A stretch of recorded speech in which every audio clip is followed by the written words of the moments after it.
The Dodgers are going to a six-man rotation. We're going to weigh the pros and cons and preview that six-man rotation. Also, the top 5 moments from Mookie Betts' post-World Series parade podcast and Teoscar Hernández. It's time for Dodger baseball. Welcome to Dodger Stadium. This is the golden age of Dodger baseball. The Dodgers are building a dynasty. You guys wanted a parade? We got a parade! The Dodgers punch back. What happened to the championship? Shohei Ohtani starts the 50-50 club. Mookie magic. Freeman hits the ball to right field. She is gone! Start the party, Los Angeles. Your Dodgers have won the World Series. Think blue, bleed blue, and I'm out. What is up, Dodgers Nation, and welcome to another episode of Dodgers Dugout Live. Everything you need to know about your boys in blue in less than an hour. My name is Doug McKain, credentialed member of Dodgers Media. You can follow me on X and Instagram at DMac_LA. Now, if you haven't yet, do us a huge favor. Subscribe to the Dodgers Nation YouTube channel. Hit the subscribe button. Hit the notification bell. Hit the like button. Also, drop comments down below. Drop your six-man rotation, your dream six-man rotation for the Dodgers in 2025. Also, do you think the Dodgers end up with Teoscar Hernández? And what was your favorite moment from Mookie's podcast?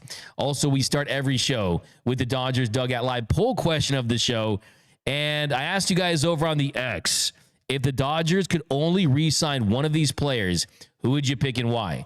And right now, 11% say Kike Hernández, 21% say Walker Buehler, 66% say Teoscar Hernández, and 2% say Jack Flaherty. So I even put Teoscar third, and still overwhelming. The number says you want to see Teoscar back. We'll talk some Teo. And, of course, drop those comments down below. If you have any questions not related to these topics, you have a question that you want to see us answer during the Q&A session, the 7th inning stretch, drop those. And, of course, Tony Taters is going to be looking for your comments. Also, your comment of the show. We're going to give a comment of the show every single episode during the 7th inning stretch. And Noel Sanchez, the social media superstar, he's rocking with us. As always, we got our boy John, Yankee fan, in the mix, still reeling from that World Series loss. Talk a little Yankees in this one as well. But, of course, every episode of Dodgers Dugout Live starts with the leadoff. Leading off, the hottest story in Dodger baseball. And the biggest story is something that we expected. We talked a little bit about it yesterday, but we have to go pound for pound on the Teoscar Hernández offseason. And yesterday, he rejected the Dodgers' qualifying offer, and that was to be expected. There was a 0% chance he was going to accept that qualifying offer. It's 1 year, $21.05 million. And that, of course, is the top 125 salaries averaged out for last year's season. And I saw people freaking out on social media for some reason about this. And really, this is irrelevant to the Dodgers' chances of bringing back Teoscar Hernández. All you need to know is that if Teoscar Hernández decides to sign with another team, that means the Dodgers, because they paid the competitive balance tax for 4 consecutive seasons, they will get a comp pick for 2025, and it will come after the 4th round. So that's all this means. This is all a formality at this point. Now, a little history of the comp pick, of the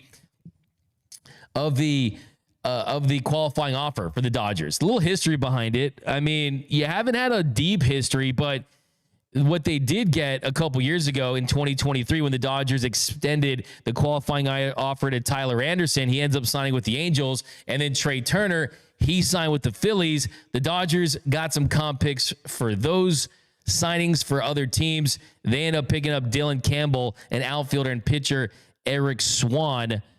And Swan has actually pitched in the Fall League last year. So, yeah, I mean, he's currently in the Fall League right now. So, for the most part, it usually doesn't lead to anything massive.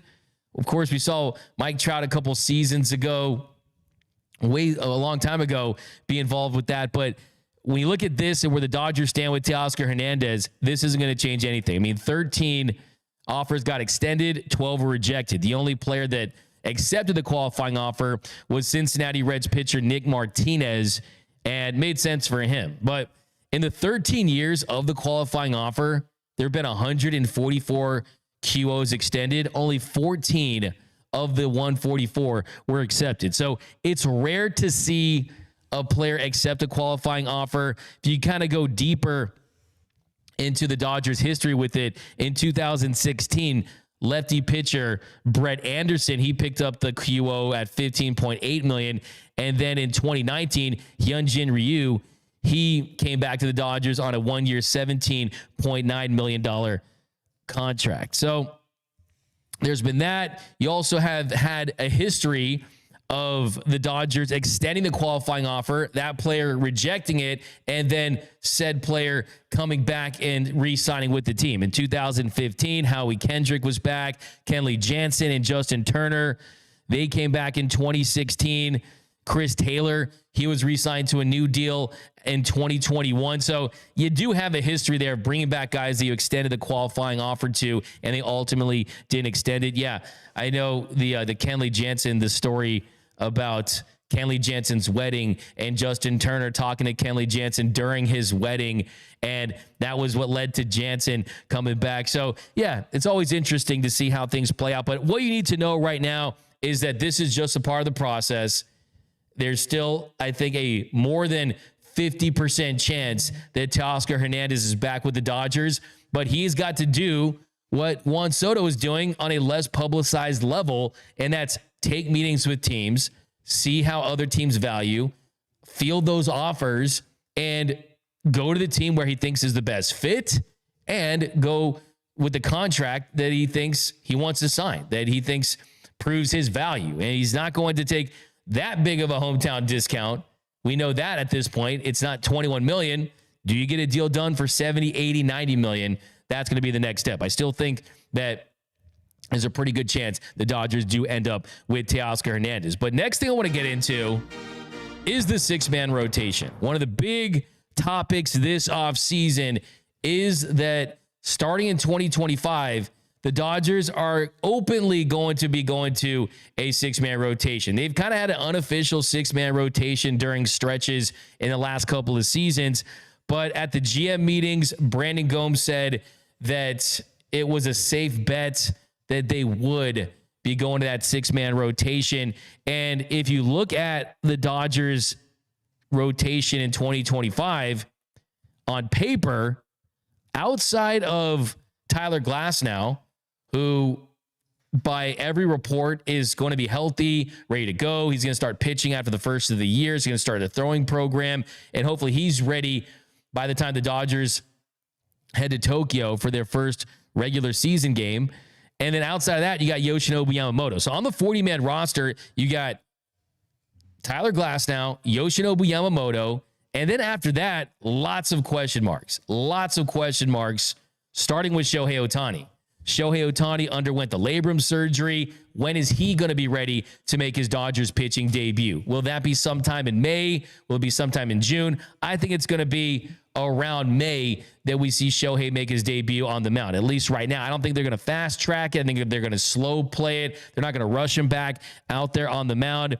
And then you look at the other internal options. Landon Knack, pre-arbitration. He has years of team control. I spoke with Landon Knack yesterday, and he's confident. I mean, he's going to be building on his first taste of big league action. He's going to be a guy that if guys go down, he's certainly someone that you could see plugging in there and going out there and giving you quality. And I would not be surprised to see Landon Knack in some sort of role.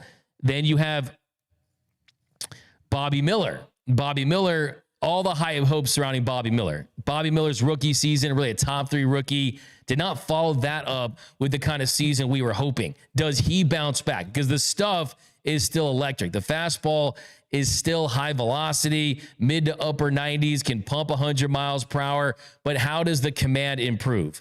How does the mix change? The changeup really is his best pitch. I don't think that you should be ready to sell all your Bobby Miller stock. If you have real estate on Bobby Miller Island, I wouldn't put those houses for sale just yet. I still think there's a world where Bobby Miller can be somewhere in between the guy we saw in his rookie season and his sophomore season. So I'm not giving up on Bobby Miller. Then you have Tony Gonsolin.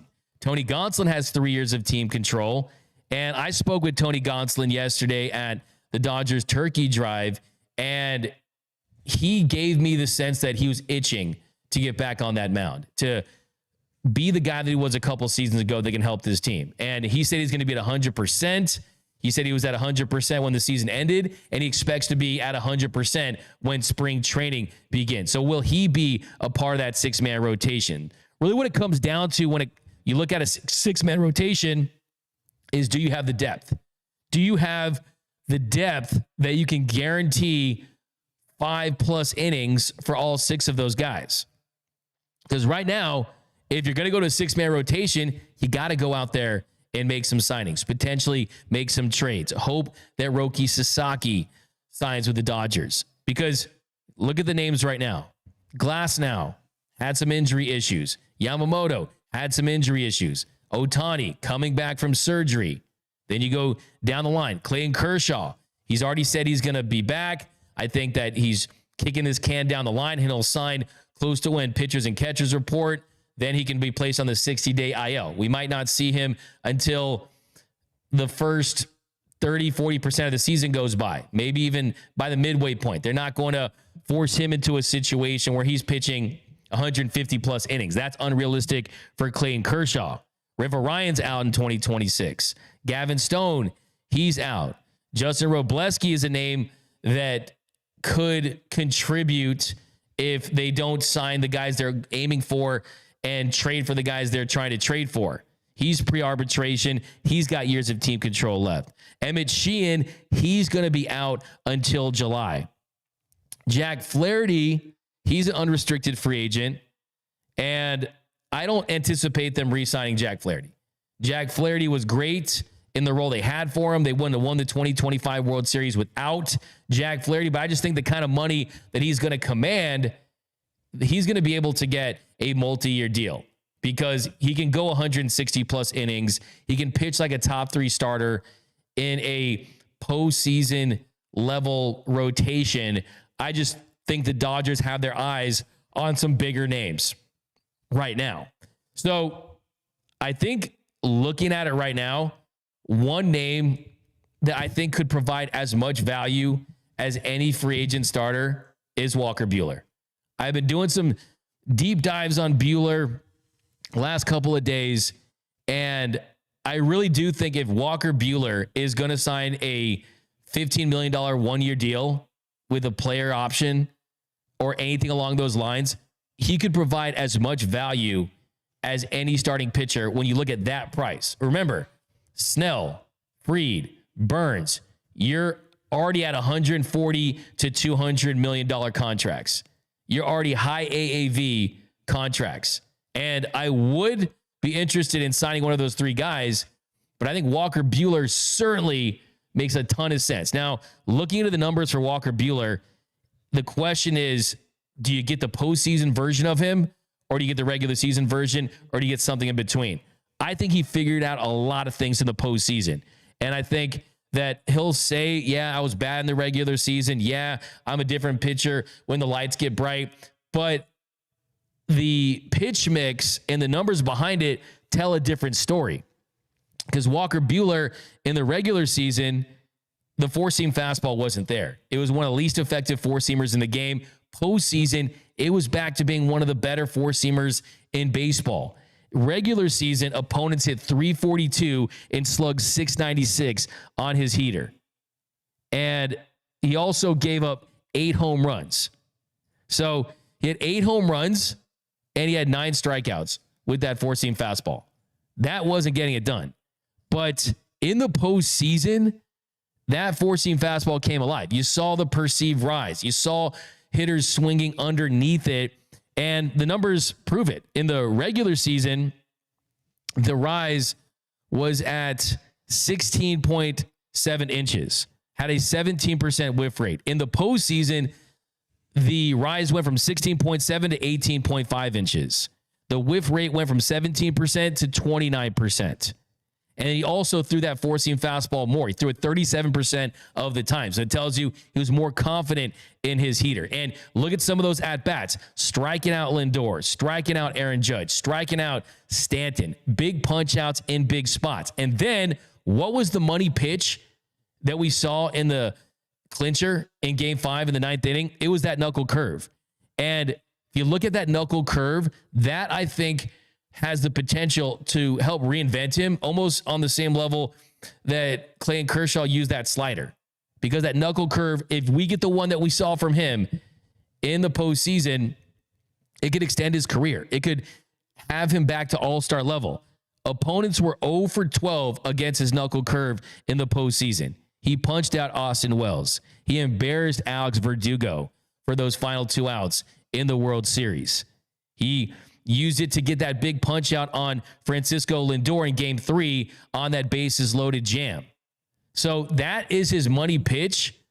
Instead of going with that four-seam fastball and just living and dying by the heater, no, he has got a different club in his bag right now, and that knuckle curve is one of the pitches that I think could potentially have him back to being a top 10 to 20 starter in baseball. Regular season had 14.7 inches of vertical drop, 10.7 inches of horizontal drop. In the postseason, went up to 16.6 inches and 12.2 inches horizontally. Also, the swing and miss went from 27% to 39%. And then he added the sweeper. That sweeper is a thing of beauty, especially against right-handed hitters. He got 8 swings and misses, got 15 swings off in the playoffs, had a 53% swing and miss clip on that sweeper. And it averaged 15 inches of horizontal break in the regular season, went up to 19.5 inches of horizontal break in the postseason. So you add the fact that he's already post-surgery, the stuff is better. It'd be one thing if he was just getting lucky by using the same mix and those same pitches were showing the same metrics along the lines, but it's different. His stuff is better. The confidence is back. I think Walker Buehler is a must re-sign. I think Walker Buehler needs to be back with the Dodgers at this point because I think they can get as much value from him on a 1-year deal as possibly any starting pitcher that's available this offseason. That's the move right there. He's a postseason dog. And we're going to talk about what he had to say to Mookie that really is going to make it impossible not to bring Walker Buehler back. So let's see how a rotation could look. This is, to me, how this rotation is going to look like to at least start the year. And yes, it's November. We're putting together our Christmas list, right? Let's dream big, right? You dream big. This is definitely dreaming big, okay? But this is how a 6-man rotation could look to start the year. Glasnow, Yamamoto, Buehler, re-signed Buehler, Roki Sasaki comes back to his senses, doesn't go with the Padres, any other team like that. Rookie of the year. He's your number 4 starter. Tony Gonsolin.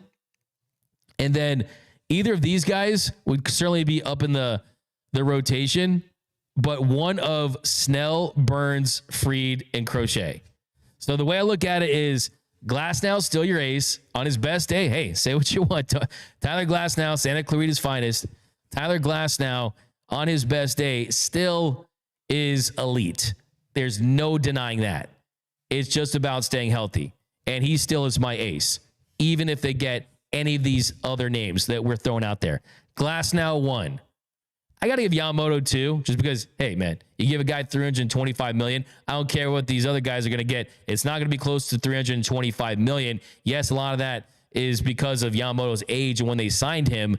But Yamamoto 2, and then 3, a combination Snell, Burns, Fried, Crochet. Give me one of those 4. I think you look at some of the prospects that you do have, the position players. If you want to go get a Crochet who has a couple years of team control and he's been paid like a arbitration level reliever, it's going to be a drop in the bucket financially, but you're going to have to part ways with some high level prospects. I mean, do they value a Gavin Lux? Do they want a Josue DePaula, a Dalton Rushing? That's the question they're going to have to answer. But They certainly got to trade in on some of those chips that they have. And could it be for Garrett Crochet? I think perfect scenario, I like the veteran dog in Snell. And I would want Glasnow, Yamamoto, Snell, Buehler, Sasaki, and Tony Gonsolin. That's my 6-man rotation to start the year. And then, of course, Shohei Ohtani is going to be in the mix, and Clayton Kershaw at some point as well.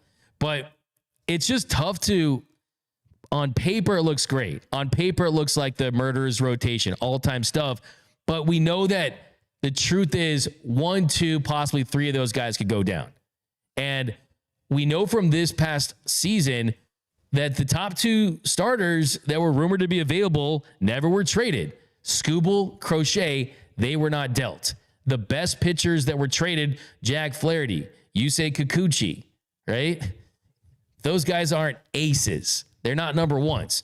So do the Dodgers really want to enter a season where your championship window is 3-4 years with this current core with any questions with their starting rotation? I don't think they do that. I think they want to go in here, load up on starting pitching, and make sure that what happened in 2024 doesn't happen again in 2025. Now, the benefits, I see a lot of you guys, D-Mac, what are the benefits of a 6-man rotation? Well, the clear one is you get to roll out 6 starting pitchers, and then you have extra rest. So it gets complicated at times when you have days off and you have to hold guys back and you have to make sure guys are getting the work in they need to get in. But I think that we are seeing the future of baseball in front of our eyes because the injuries have continued to pile up. It feels like it's a matter of if, not when, guys are going to go down with injuries. And look, Darvish has said it for years. Look in Japan. In Japan, they pitch once a week. Injuries are not as high in Japan as they are in the show. In fact, the statistics bear that out. They bear that out as far as the injuries. In fact, for a Fangraphs, they did a study where it reported that 1.7% of pitchers, they reported an injury with 2 weeks of making a start on 3 days rest. On 4 days rest, that number was down to 1%. 5 days rest, down to 0.8%. So small and a small sample size, but the data says that the more rest a pitcher gets, the less likely they're going to get injured. So I think you got to try something too. That's the thing. We can get all this data, but they have to try something to see if they can avoid what happened. And I think you kind of run to the thing where, well, wait a second, we're in the velocity revolution, right? It doesn't matter if they get extra days rest. If they're on the mound, they're throwing, it's about maximum velocity. And if they have more rest and they're feeling better, will the velocity go up because they're trying to throw 100 miles per hour every single pitch? And that's possible too. But another study came out that said that pitchers, their expected FIP was down by 0.06 points on extra rest. And that's not a high number, but throughout the course of an entire season, it definitely could pay some dividends. And I think the number one priority is how do you get your starting rotation healthy? How do you keep them ready to go for the postseason so you have options? And the difference is, look, if you're looking at a traditional 5-man rotation where your starters are going 5, 6, 7 innings and they're making 32 starts, you're looking at 190 to 200 plus innings per year. But that drops significantly with a 6-man rotation. So what it comes down to, why a lot of teams can't go to a 6-man rotation, is they don't have the quality and the depth in their rotation to make it happen, because you need guys that you can trust because you have one less bullpen arm. So I think it makes sense. And I think it's, of course, makes sense when you have potentially 3 Japanese pitchers. You already have 2. So they're going to go to it no matter what. And it'll help this team hopefully avoid the injury bug, because I'm sick of it. I'm sick of every single season feeling like it's a season of Squid Game on Netflix. One guy goes down, you lose one. One guy dies every episode. I don't want to see that this year. I want to see a healthy rotation heading into October. But let me know down below in the comments section, What's your dream 6-man rotation? Got some comments down below. A super chat from some kind of wonderful 199. Shohei wants Teo back. Mookie wants Adames. LFG. Give you a comment of the show for that one. We have Hold Bofa. Perfect. 199. Give you a bro for that. Bruh. What about Dustin May not in your rotation? I think that Dustin May is ultimately going to be moved into a hybrid role. I think it's pretty evident at this point with that release, that 3/4 delivery that he has kind of sets himself up for susceptibility to injuries. Look, certainly you give one more crack at the starting rotation. Dustin May is someone who has the talent to be a major player. His stuff is nastier than a gas station bathroom, right? Moves more than a military family. We've said it on the show a million times. But I think you have to start thinking about the process of, look, I mean, Garrett Crochet is a good example, right? He's easing back into being a starter, and he knows at this point that when he's healthy, he's one of the best in the game. Then there's a Michael Kopech, Money Mike, as Mookie calls him. Look, had a shot at being a starter, and then he's elite reliever. So would you rather be a starter that's either effective and gets injured more often than not, or an elite reliever that really has a role? Because, hey, look at Josh Hader's contract, right? Bullpen pieces are getting paid. So if I'm Dustin May, I think that this could be the year he transitions into being an elite reliever. I mean, can you imagine him as a closer, right? I mean, he definitely has the potential to be a monster. That's how good his stuff is. We got 818 El Rika. D-Mac, you're right. Buehler figured it out. He'll win a Cy Young. Lock him up. Lock him up. I'll give you a fire take. That's a hot take. So he's going to win the Cy Young. I think he could provide a lot of value based on what they could pay him and the results he could provide. Because guys on contract years trying to get a bag, and someone who loves this organization and loves winning as much as Walker effing Buehler, yeah, they're going to be highly motivated to go out there and perform at a high level and win along the way. So that's why, I mean, I'm almost starting to think that Buehler is as important as anyone right now. I mean, Teo, Buehler, very close, right? Because I'm telling you, Buehler could come back, have a great year, and sign a new deal with the Dodgers and his career here, right? He loves 22. That's what he calls Kirsch. Hey, he's a wire-to-wire lifer Dodger. Buehler could be a lifer Dodger. I want to see that. I want to see Buehler on the Braves. Shed a tear if I saw that. Bilal K says a 6-man rotation is great and sounds great, but understand what is needed to make it work. Dominant bullpen, re-signing Trinan and signing Scott would easily give us that. Yeah, you need quality over quantity to make a 6-man rotation work. But let's be honest here. This is not an if or what, but or when or will they, won't they? They're going to it simply because that's what Shohei Ohtani prefers. And here, I'll give you a little wrinkle. They have an advantage that teams around baseball don't have. They don't have the advantage that the Dodgers have, because when the Dodgers go to a 6-man rotation that one, Shohei Ohtani approves of and prefers, so he gets what he wants, but the Dodgers don't have to, it doesn't cost them the roster spot, right? So you almost have to. You have the advantage of having Shohei as your ace level starting pitcher and a guy that can help make this 6-man rotation work. We got Cole. I would rule out Crochet. They expect Dodgers to give all 10 of their top 10 prospects. Cole, that's a lot of prospects. And I don't think that is what gets for the White Sox, quite frankly. But yeah, I mean, Crochet's a major wild card. It's just, do you want to spend the money in free agency, or do you want to spend the money with prospect capital? And at some point, you have so much talent on your big league roster that there's not a lot of opportunities for some of these young players to play. If you do sign Teoscar Hernández, I want to see him back in right field, Tommy Edman in center field, and then Dalton Rushing in left field. But if you're going to go crazy, sign a couple outfielders, then some of these prospects are rotten down there, and you don't want to have that be the case. But Kokio 2 MUFC, 1 Tyler Glasnow, 2 Corbin Burns, 3 Shohei Ohtani, 4 Yoshinobu Yamamoto, 5 Roki Sasaki, and 6 Walker Buehler. All right, Tony Taylor, what do you think about the 6-man rotation, man? You got to have some quality. Got to have guys staying healthy. Your boy Tyler Glasnow. Yes, sir. Some of you Santa Clarita guys, you always get injured too, man. Yeah, you know how it is. That's how we do in Santa Clarita. Because you play so hard. We just play really hard. Competitors. We're just competitors, dude. Shout out Hard High School. But yeah, 6-man rotation, why not? This one right here, what was it? Glass Yamamoto, Roki. I'm a big fan of Max Fried. I hope the Dodgers get him. I know you're not as sold with Max Fried, D-Mac, but I just, you know how I am. I'm the hometown guy. I love when the hometown guys come back, and I feel like that. And Noel knows how anti I am that. You know what I mean? Like, That's true. like why should that be a factor? Yeah. But I mean, it's icing on the cake for me. It's the cherry on top, but it's not a reason why to sign a player. But I don't know. What do you think, Noel? Maybe you think differently.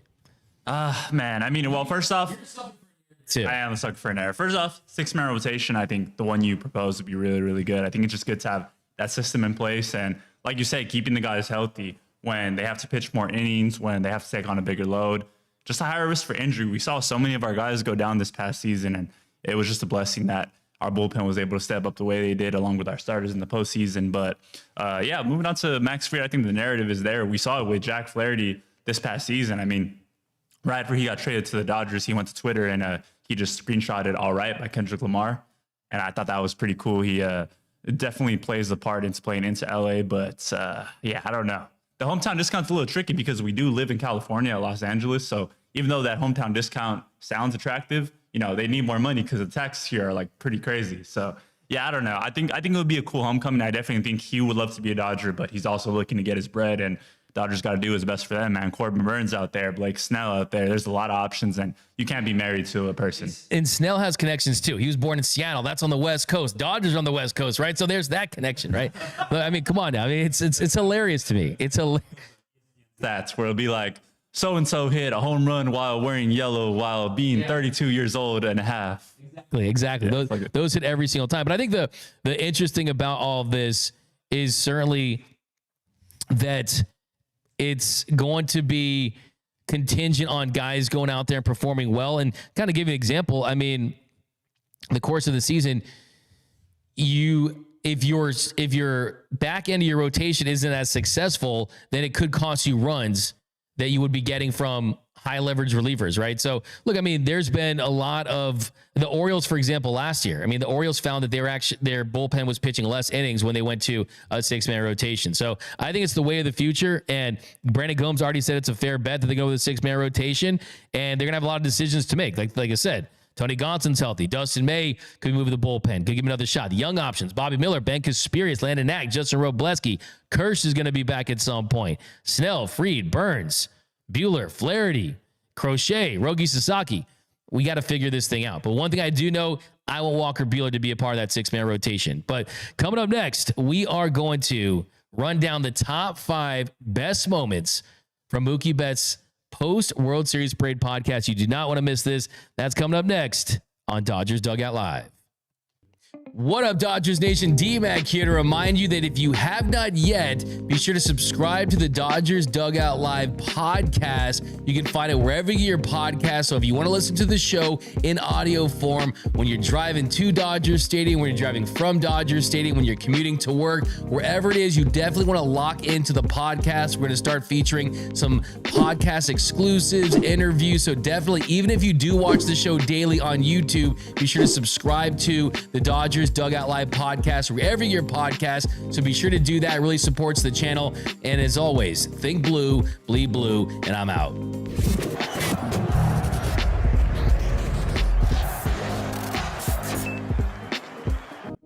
And welcome back to Dodgers Dugout Live, the #1 Dodgers podcast and show on YouTube. Want to send a shout out to our friends at FOCO for this incredible Shohei Ohtani flaming hot bobblehead.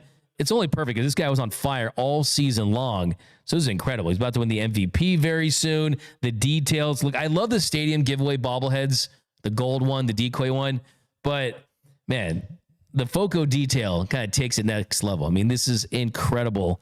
So definitely go pick up one of these at foco.com today. And then before you go there, though, get geared up at gearup.la. Gearup.la, the best Dodgers t-shirts in the game. There's the WDGAF. Did you guys see in the podcast? They referenced this during the podcast with the Kike Hernandez. So we're going to definitely promote that for the millionth time. You got the goggles. You got the belt bump, not the high five, the low 4, of course. Then you got the what are they going to say now poster with Walker Buehler doing the Are You Not Entertained? The Gibby Meet Freddie shirt. This one's fire. I saw someone post a picture of them wearing it on Reddit.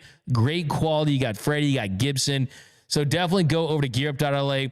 Pick up not one, not two, but three. Go get Gear Up today at gearup.la. So if you haven't seen it now, you got to go after the show because Mookie Betts' podcast was incredible. I've already honestly seen it twice. Full disclosure, watched it twice already. It was that good. And if you haven't seen it, basically Mookie Betts, they're at some really awesome house. Looked like a Hollywood Hills style mansion. After the Dodgers championship parade, all the players went there for a little after party. And Mookie, just who's done a fantastic job. Mookie Betts, there's nothing this man can't do. Nothing this man can't do. And he did a great job hosting this podcast where he really gave you a behind the scenes look, the level of detail, the true behind the scenes look that almost no sports fans get from their team. We are lucky to be Dodgers fans to have Mookie Betts. One, because he's an incredible Hall of Fame talent, but also a true look at behind the curtain. So I got my top 5 moments, my top 5 moments from Mookie's podcast with the 2024 World Series champion Dodgers. The High Five. D-Mac's Top 5. So coming in at number 5, this was a pretty small moment, and I want to get your theories on this as well, but they're bringing up a pitcher pitching on short rest, and here's a Walker Buehler, who was pretty inebriated. He was having a good time, and I was loving Walker Buehler's vibe on this show, but here was what he had to say. He had to face Cease on short rest. Yeah, you're right. Oh, yeah. What's short? He was on short rest. Yeah, that's right. Yeah. Yeah. You said it. But anyway. So he says that you had to face Cease on short rest. Then Walker Buehler says some guys are not built for that. Don't think I didn't catch that, Walker Buehler. And then Daniel Hudson says, you said it. I think we all know who he was talking about. It had to have been Max Scherzer. Max Scherzer, the 2021 NLCS, when he made a business decision, when he had the dead arm, and then his arm magically came back to life for him to sign that record contract with the Mets, that forced Buehler into pitching on short rest, and the Dodgers end up losing Game 6, and that really derailed the Dodgers that season. So was he talking about Max Scherzer? I think he had to been talking about Max Scherzer. I mean, there's no doubt about it, right? It definitely had to be Max Scherzer because, look, the truth is, it felt like that Walker Buehler was never the same until he ended up getting the surgery. And I definitely think all those starts during that postseason on short rest impacted Walker Buehler. But Tony Taters, you have a good read on these things. Did you think he was talking about Scherzer there? Oh, man. I mean, Buehler suffered the most after that, but it could have been. I don't want to say yes or no, but I think it's most likely Max Scherzer. But that was such a great game, 2021 NLDS against the Giants. I'll never forget it. And it could be a flex, too. You could just be saying, like, oh, like I'm built for that, and I've done that, and this and that. But I don't know. Something tells me that was a shot at someone.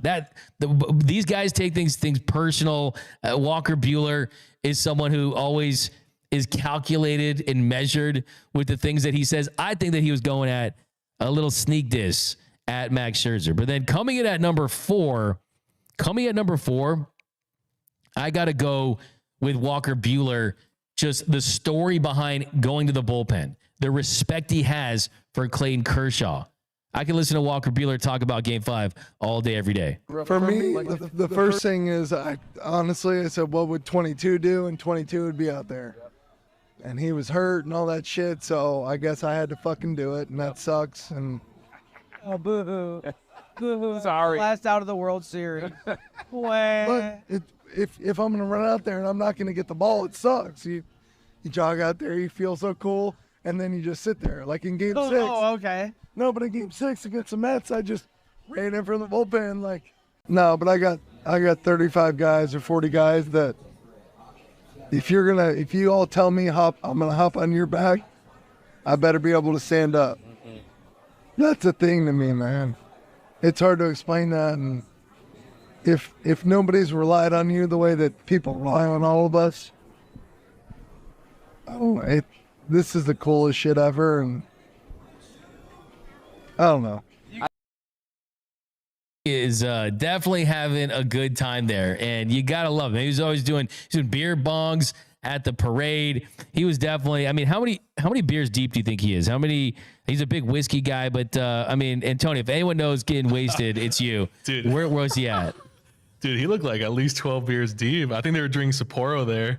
At least, I noticed that too. Definitely double digits for that. He was looking like he was getting really emotional too, but I've been there just like most likely the people in the chat too. But come on, at least 12 beers. Come on.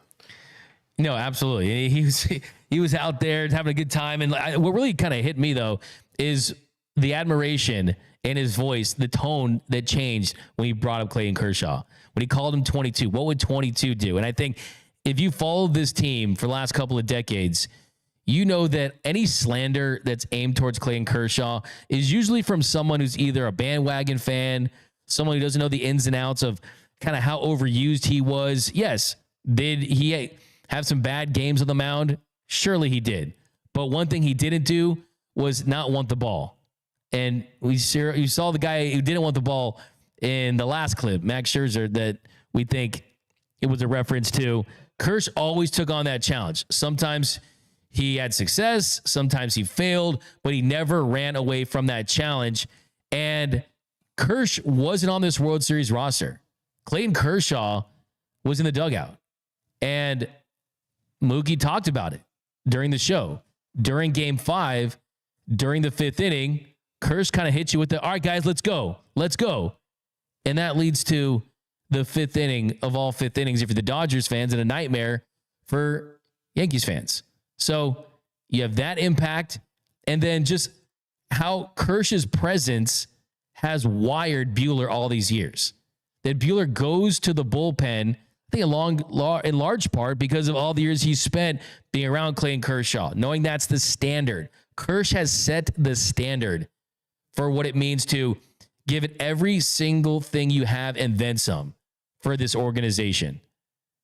And it led to Buehler going out there and lying to Mark Pryor, which I think is hilarious, saying that the pitch looked crispy and then he just wanted to see where he was at. He goes out there and he gets the job done. So, yeah, give me Walker and Buehler back. Man, it's a big Buehler day for me. Then coming at number 3 has to be when Chris Taylor just threw some shade at the New York Yankees. I want to hear from you, your perspective on the 5th inning, kind of how your emotions, the roller coaster you were on.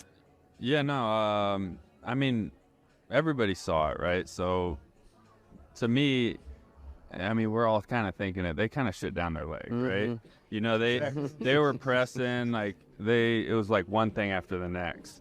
So I think our energy in the dugout was kind of feeding off that. It was like, all we got to do is put the ball in play right, you know, like.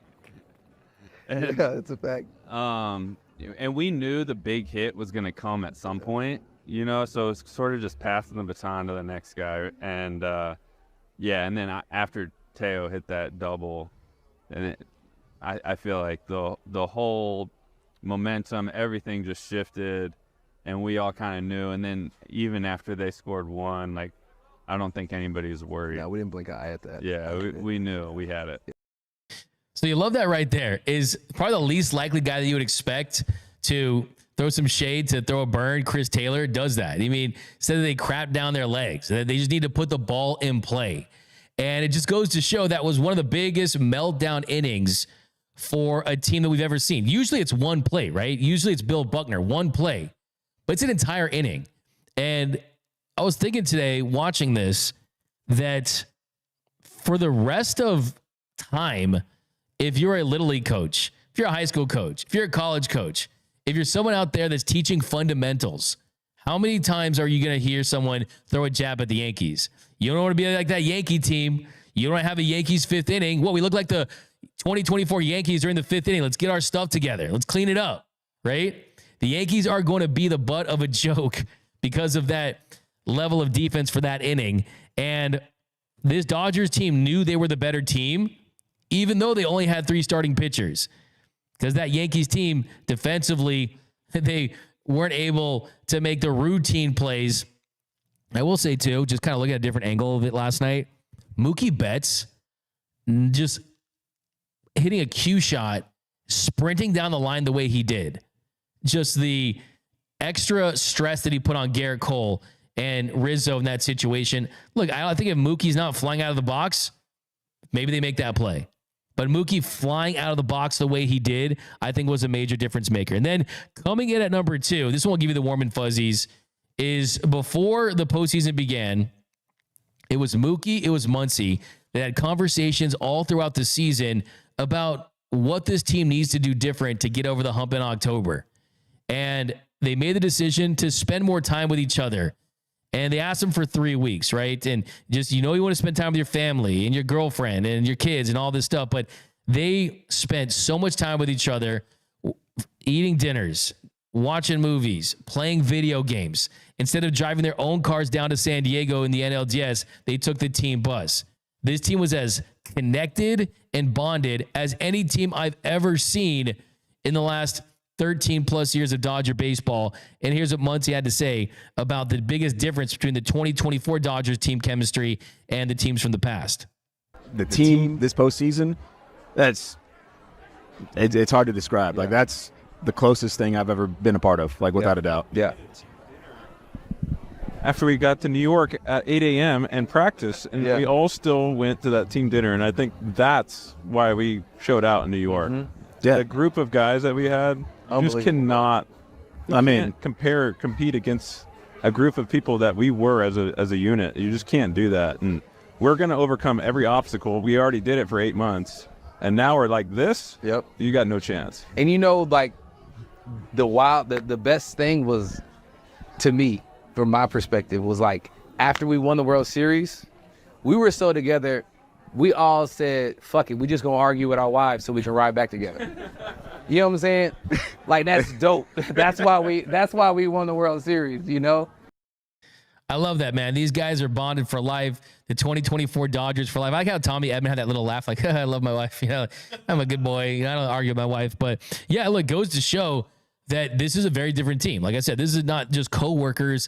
These are the guys who become lifelong friends. They go to the bar together. They hang out together. They go to each other's weddings and their events. And it makes you fight on a different level. And it makes you want to pick up the slack if someone doesn't come through in a situation. If you need to step up, these guys, their teammate success is their success. And you felt that all postseason long. And then coming at number 1 was Mookie Betts from the top rope, throwing a little finger at the Padres fans. And I think all of y'all would agree, like, that Padres team was the best team. They were the best team. Best team and the hardest atmosphere to play. Like, shout out to y'all at Petco. Like, y'all, that's a great, like, y'all support y'all's team. I mean, we got one of these though, but y'all support y'all's team. We got one of these though. I love that for Mookie Betts. And look, that Padres fan base, like, they've been about the Dodgers all season long. They've been obsessed. I'm telling you, they would rather beat the Dodgers in the NLDS than win the World Series, right? I mean, their matchups were like World Series events for them. And Mookie and his whole team, they admitted that they had been beating them up all season long. They've been dominating throughout the regular season, and that they were the best team they faced. And that is after a Yankees team that has Judge and Stanton and Juan Soto and a Mets team that was on fire for the last half of the season. That Mets lineup paled in comparison to Fernando Tatis Jr., what he did during that series, and the pitching that the Padres had, the Tanner Scotts, the bullpen. They're so lucky. The Padres didn't just lose to the Dodgers in the NLDS. They lost what would have been their first World Series. I have zero doubt in my mind that the Padres beat the Dodgers. They have one thing finally in that dusty trophy case down in San Diego. It would have been their first World Series title. So if you're a Dodgers fan, one thing to add a little salt to the wound and kind of twist that dagger a little bit is to Padres fans is knowing that, hey, we didn't just come back and beat you. We also prevented you from winning the World Series, because I think that would have been the case. But before we head out here, though, go to Bleacher Report, go on YouTube, and definitely, if you haven't watched that, watch it again. It's such a great podcast. Mookie Betts, love seeing what he's doing. I love how the guys were buzzed. They were having a good time. We're going to do a quick news segment, though. Actually, let's do the 7th inning stretch, where I answer all of your questions about all things Dodger baseball. Anything you got, guys, fire away down below, and Tony Taters is going to be cooking it up. So here we go, the 7th inning stretch. The 7th inning stretch.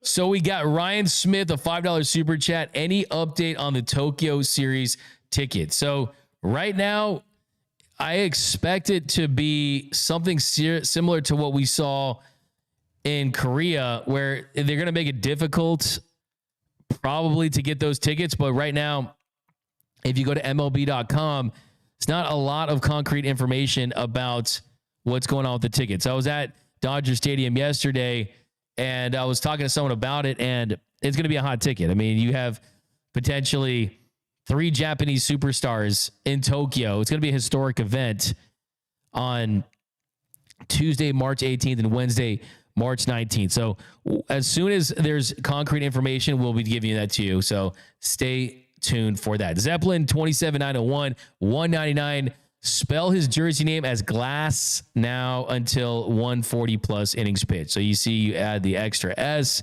I see what you did right there. And here's the thing.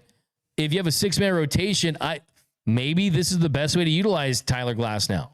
This team has shown us they can win a World Series and do it with a 98-win team, which is still the best record in baseball, but you don't need to win 110 games to win the World Series. So I'd rather see Tyler Glass now in October than seeing him in June. So whatever innings he needs to pitch to make that happen, I'm all for. Alex, when will Sasaki be posted? It's most likely going to be in the next posting cycle that's after December 15th, because he wants to open it up to give other teams the opportunity to pitch to him why he should sign with their organization. We got Anthony Navarez. Do you think the trade market or the free agent pool is where the Dodgers make the biggest splash this offseason? That's a really good question. I think that's still going to be through free agency. I really do, because, I mean, you look at the trades out there and who would make a ton of sense. I mean, Garrett Crochet certainly is a name that is very intriguing because of the potential that he does have, but he still has a lot to prove as well. Devin Williams, the airbender for the Milwaukee Brewers, he could easily be the best closer we've seen the Dodgers have since Kenley Jansen in his prime. That would be massive. But if you do go out there and you bring back Teoscar Hernández, Walker Buehler, sign a top-level starter, a Willy Adames, I still think those are going to be the big names. Juan Soto, I don't think there's a great chance of that, but they're not wasting their time for no reason. They want to have a meeting with him. They did have a meeting with him to at least gauge where he's at. So I still think it's going to be through free agency, but I wouldn't be surprised to see them swing some trades, and that'd be a big part of their offseason plan as well, because you develop these prospects for a reason. And the truth is, with a team like the Dodgers that does have a lot of high-priced talent at a lot of different positions, a lot of veterans, it's not a ton of opportunities for guys to get meaningful reps. So this could be the year we see them deal some guys for some impact players. J Kid 323, who else watches Freeman Grand Slam once a day and reaction of Billy Parr after they lost Game 5? Yeah, that's something I certainly do. I'll give you a nice comment of the show for that one. Can't get enough of it. It really never gets old. I mean, they really should just take down the Mona Lisa, put a video of Freddie Freeman and that home run, because it truly is timeless. It's literally a top 5 moment in World Series history, and it's debatably a 1A moment in Dodgers history. I still think Jackie Robinson make his debut as number 1. Outside of that, I think it's Gibson, and I think it's Freddie Freeman right there. And I think Sandy Koufax's perfect game. So all of those, I mean, think about what we're talking about, man. We're literally talking about some of the most iconic home runs of all time. Maybe I'll have the guts. Maybe I'll have the guts to drop my all-time Dodgers top 5 moments this offseason, because that's going to take a lot of thinking. But the good thing is this organization gives you a lot of opportunities to do that. I mean, we got Gen Z question: how many beers can Buehler pound in a 48-hour time period? I would say, let's go with his jersey number, 21. Oh, wait, 48-hour time period? Man, maybe like 48. Probably. Okay, we got to go to the beer expert here. Let's go to Tony Tallboy here. All right, Tony, what do you think is a realistic number there? I'm going to say 55 for Hershiser. Okay, a nice tribute there. A nice tribute. I could see. I mean, 24. Because you have a lot of time to eat in between. Yes. Are we talking about eating in between? You could kind of. That's all you can only drink. You can only drink, and you have to drink right when you. That could be deadly. That could be pretty lethal. Yeah. I miss college, man. Yeah, exactly. College bro, let's go. JR, D-Mac, trade for Luis Castillo and Randy Arozarena. Randy's kind of slipped a little bit. Luis Castillo, I think the Mariners are still, I think, going to try to win with that group right now. But, I mean, obviously Randy in LA would be electric, and they need an outfielder. So could you go that route? Tony, and he still has team control. But what's the update on Willy Adames? The update is that Astros have emerged as one of the top teams for him, and they want to move him to potentially third base. Adames has said that he's willing to make the move. He just wants to get paid at this point, but things are going to start to really heat up after Thanksgiving. And that's when we're going to start really getting some movement. But tomorrow we have Jose Moto on the show. And Friday we have Jerry Hairston Jr. on the show. So we'll get their takes on some of the Dodgers free agents. And then a $5 super chat from Starving_Ghost. $5 super chat with Tony and Kirsch coming back next year. Might sound crazy, but what about a 7-man rotation considering LA's depth? By the way, what's up with Sheehan? So Starving Ghost, first of all, appreciate that super chat. Well, Sheehan was going to be out until mid-season, but I think that you're going to see, like we see every year. I mean, guys kind of having different stints on the IL. Maybe some guys will have injuries that will last longer than others. 7-man rotation is unrealistic because the truth is, yeah, pitchers tend to perform better and avoid injury at a higher rate when they have an extra day off. But I mean, there's some pitchers as well that think that you don't want to have too much time off. So that's kind of a lot right there. But yeah, let's start with 6 and see how things go. Renee says, "What about top 10 Dodgers pitching moments?" Sounds like a good list for sure. I mean, you got all Sandy's moments, you got Kersh's moment, you have Fernando's no hitter, Ramon Martinez, you have Nomo's no hitter in Colorado, you have Eric Gagne's consecutive save streak. I mean, there's a lot of great moments to talk about for sure. So yeah, that's something I'll take that challenge on. I'll cook that up for you this offseason. Alex, I saw a rumor that Seager might be traded. I still think they won't trade him. I mean, he has a lot of years on that contract. And Texas, they won a World Series with him. I mean, I think that he's going to stay with the Rangers. I don't anticipate him being moved. Jose Aguirre, and yet people in this chat in this moment are disrespecting the GOAT Kershaw. Y'all need to be exiled from the fandom. Oh, come on now. Everyone can have an opinion, but we are devout Christians here. JR, D-Mac, trade for Luis Castillo. We got James Stavros. That was a classic interview by Mookie with the team. Real honest comments. All said San Diego was the World Series and all the Dodgers need is more pitching. The boys can hit. So that's my walk-off shot right there from James. And yeah, I could not agree with you. Sure up the pitching. You can never have enough pitching. They need to go out there, whether it be through trade, free agency, get Roki.